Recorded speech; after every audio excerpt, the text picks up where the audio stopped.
aju ci li gën a fës ci xibaar yi ci biir réew ak ci bitim réew ñu tënk ko ci juróom ñaari poñ bu ci njëkk moom moo di amnistie loi d'amnistie kii di Karim Wade moom fu mu ne nii dafa lànk ba ut ku muy lànkale wala sax tëdd ba suuf bañ na sax bay menacer démissionner li nga xamante ne moom moo di parti démocratique sénégalais ndax Karim Wade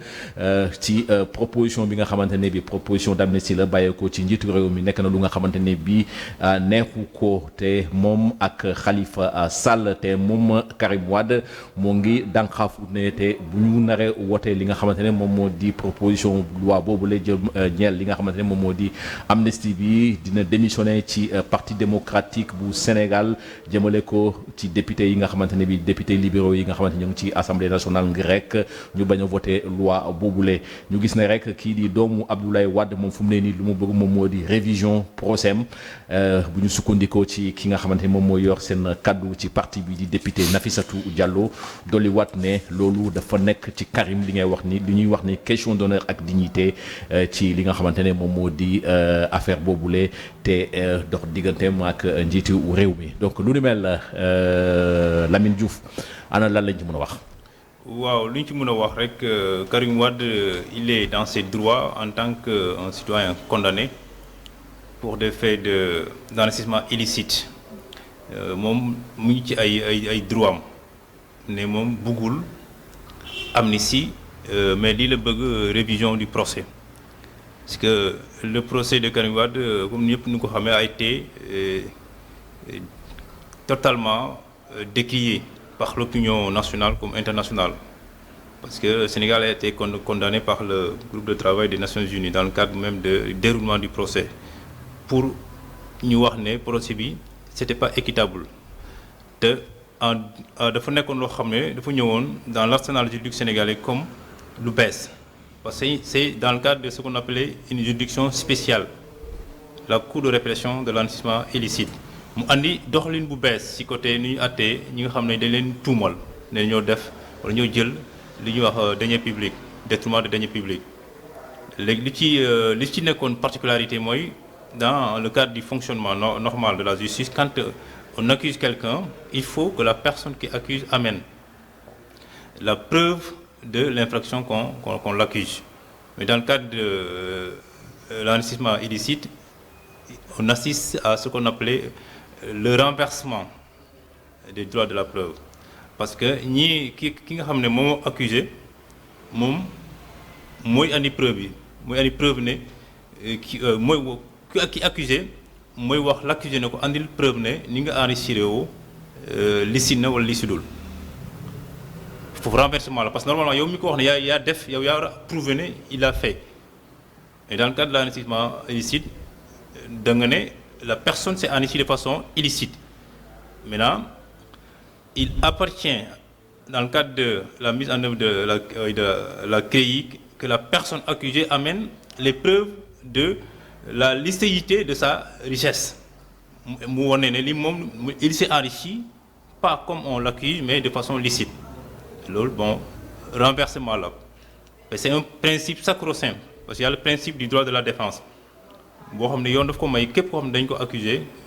parce que c'est pas pour rien que toute personne accusée est présumée innocente jusqu'à ce que la preuve sera établie mais dans le cadre de l'enrichissement illicite c'est une présomption de culpabilité mais c'est pas une présomption d'innocence moo tax Karim Wade mënul nangu moom loi d'amnistie parce que amnistie comme on le dit parce que c'est pas anormal ou c'est pas illégal parce que c'est prévu par l'article 67 de la Constitution président de la République mën na ko jël à travers un projet de loi comme député yi mën nañu ko jël à travers une proposition de loi il y a une jurisprudence en matière d'amnistie au Sénégal boo xam ne député yi ñoo ko jëloon la loi Ezzan peut être à ce niveau-là une illustration parfaite parce que c'était porté par le député Isidore Ezzan ba moom moo amnistier les personnes citées dans le cadre du meurtre de Babacar Seye oui Babacar Seye ce qui veut dire que député mën nañu ko jël comme président mën nañu ko jël parce que c'est la constitution moo leen ko may ce qui veut dire Karim Wade su waxee ne moom bëggul amnistie lan mooy nekk les recours qu'elle peut entreprendre pour faire obstacle à cette loi-là bëriwul la recours parce que li mun mooy d'abord ce qu'il commence à faire li mun mooy wax ak ñi nga xam ne moom ñoom la bokk ak parti ne leen bu leen voté loi bi et su leen waxee loolu ça veut dire que ñoom il les traverse même par l'esprit de porter de faire une proposition de loi allant dans le sens de l'amnistie de Karim Wade mais daf leen ne bu leen voter parce que bu leen aayee ñu voter ça veut dire que ñoom duñu xalaat ñu sax jël loi bu mel noonu pour mu ñeewal ko léegi su nekkee ne moom wax na leen bu ñu voter ba mu ngi leen mettre la pression ba ne day mu ngi menacer pour génn PDS ça veut dire que moom bëggul amnistie dafa bëgg ñu revoir procès bi léegi su nekkee ne dem na ba loi bi jàll au cas où ñu voté loi ba mu jàll parce que dafa am procédure bu ñu topp parce que loi d'amnistie c'est une loi ordinaire li vote bi lan la dañuy xool bu nekkee 99 la ñoom ñëpp suñu voté la majorité l'emporte bu nekkee ñu voté oui ñu ëpp ñu voté non ñu voté loi bi day jàll et loi bi su jàll avant muy jàll parce que dañuy vérifier si la loi est conforme à la constitution ou pas su nekkee def nañ ce travail de vérification et que la loi est conforme à la constitution bu ne demee ba jàll ba ñu war ko publier le président de la République prendra un décret d'application boo xam ne mooy officialiser la loi et à partir de ce moment la loi devient erga omnes opposable à toute personne.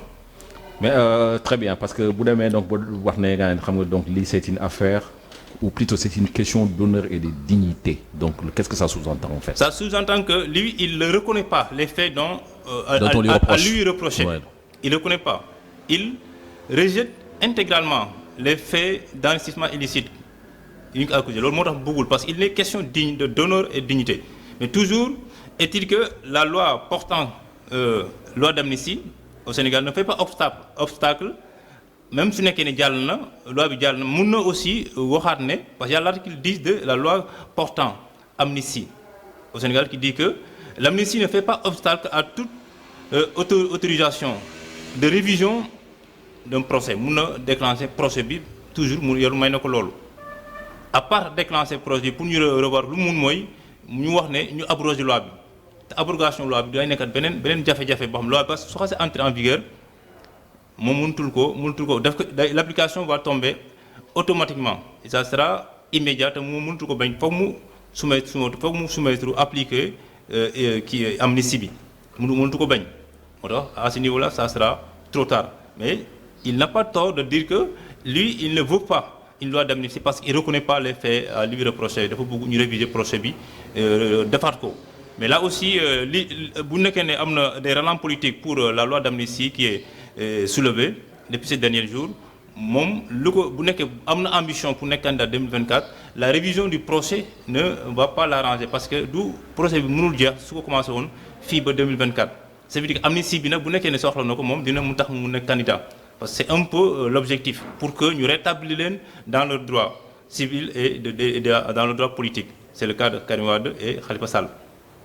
mais aussi autre chose su nekkee ne loolu moo nekk objectif bi kese pour ñu mun a jotaat seen droit mun a nekk électeur parce que l'article 57 daf ne boo nekkul électeur doo mun nekk candidat mais mun nañu revoir cet article là L29 L30 du code électoral pour ñu xoolaat ko ñoom ñu mun a amaat seen droit nekk électeur en même temps nekk candidat là mun nañu ñàkk bañ a yegg ci loi d'amnistie am na droit en tout cas en tant qu'un citoyen condamné dans ces conditions là bu ñëpp gis dans le cadre de la mise en œuvre d'une cour de justice de façon spéciale mu ne moom li ñu ko toppee nangul ko dafa bëgg ñu xoolaat procès bi attewaat ko parce que ses droits n'ont pas été respectés et le procès n'a pas été équitable pour lui.